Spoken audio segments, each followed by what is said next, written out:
Hello, my name is Dave Jennings, and welcome to Walking with Jesus Christ, who is Jesus Christ. And in these first classes, we'll be looking at how Jesus Christ is spoken of in the Old Testament.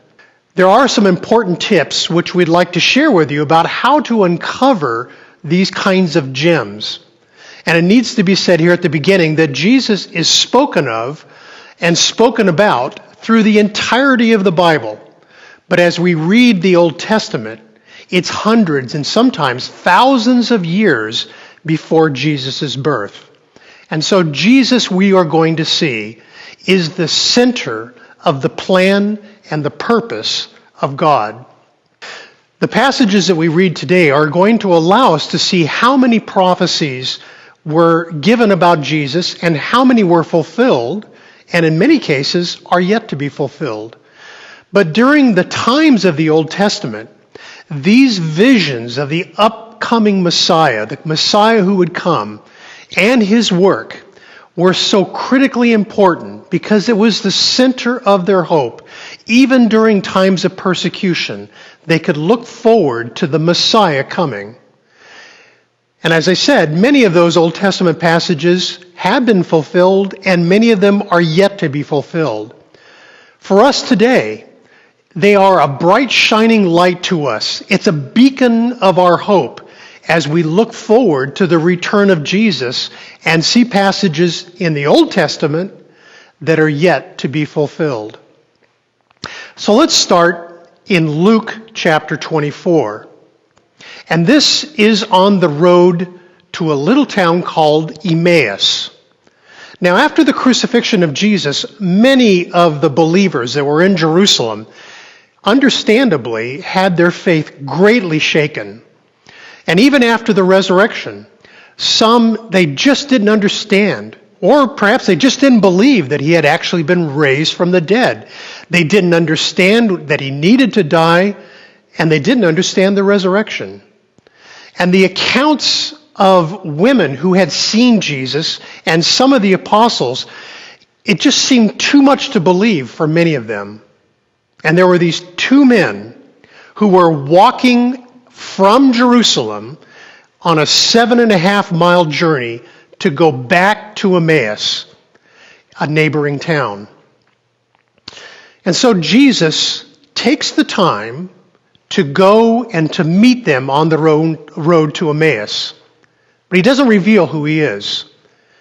And as Jesus is walking along the road with them, he asked them why they were so downcast. Why were they so sad? And one of them, a man who we are given his name is Cleopas, he said that Jesus of Nazareth had been crucified. And he goes on to say, we trusted in him, but he is now dead, and he'd been dead for 3 days. And while they had heard some stories about the resurrection, they were unconvincing. And they themselves had not seen Jesus in a resurrected form. So they were giving up. They were going home. All hope was lost. Now, in our search for Jesus, we get an insight into who Jesus was. He knew the sadness and the dejection of these disciples, that they were leaving. And he purposely goes to them along that road and walks with them in order to restore their faith. So what do we know about this story? Well, Jesus, first of all, asks them, why are they sad? And then he says to them, and this is recorded for us in Luke 24 at verse 25 through 27. He said to them, O foolish ones, and slow of heart to believe all that the prophets have spoken. Was it not necessary that Christ should suffer these things and enter into his glory? And beginning with Moses and all the prophets, he interpreted to them in all the scriptures the things concerning himself. So there you have it.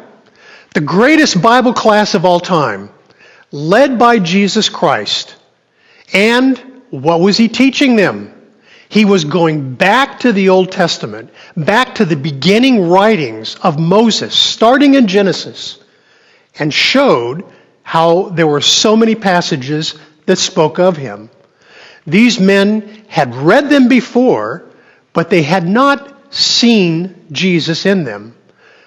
Jesus interpreted these writings for them, and he opened their eyes. And their reaction, well, it was quite a reaction.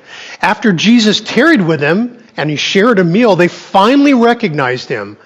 But the reaction to Jesus' teaching from the Old Testament was that they said to one another, "Did not our hearts burn within us while he talked with us on the road, while he opened to us the Scriptures?" When we read through the Old Testament, the same can be true for us. When we see how Jesus was spoken of in the Old Testament, it arouses within us a deep spiritual feeling. Our hearts can burn within us too. So during these 5 brief classes, we're going to be taking a look at examples from Old Testament writings, going back to the writings of Moses, into the Psalms, and into the prophets.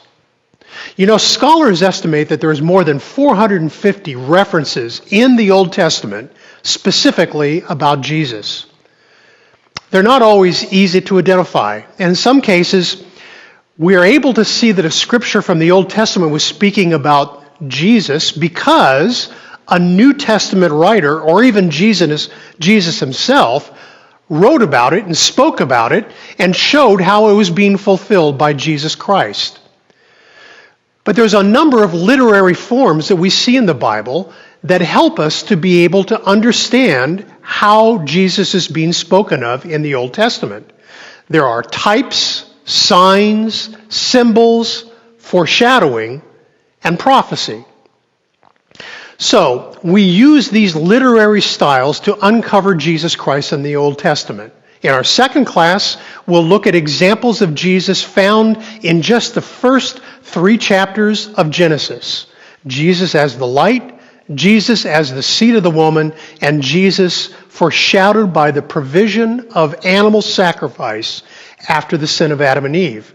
In our third class, we'll look at the sacrifice of Isaac and how it points forward to the sacrifice of Jesus 2,000 years later. In our fourth class, we'll look through the Psalms and the Messianic Psalms that talk about the role of Jesus 1,000 years to come.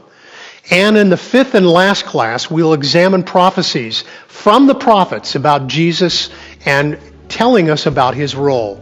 So stay with us and examine along with us these wonderful parts of the Bible which help us to know who is Jesus Christ.